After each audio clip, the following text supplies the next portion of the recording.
ABC ન્યૂઝમાં આપનું સ્વાગત છે। નવી દિલ્હીમાં ચાલી રહેલા આંદોલનના સમર્થનમાં વાવ થરાદ વિસ્તારના વિદ્યાર્થીઓએ નીટ પેપર લીક અને વિદ્યાર્થીઓ પર થયેલા પોલીસ અત્યાચારના વિરોધમાં કેન્દ્રીય શિક્ષણ મંત્રીના રાજીનામાની માંગ સાથે રાષ્ટ્રપતિને સંબોધિત આવેદનપત્ર કલેક્ટરને સુપરત કર્યું।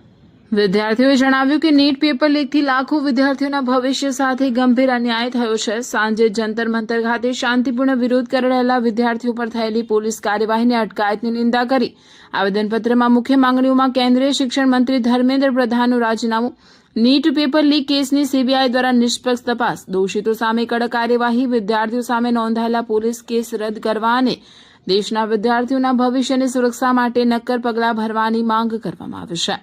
રિપોર્ટર વિપુલભાઈ ચૌધરી, રાધનપુર।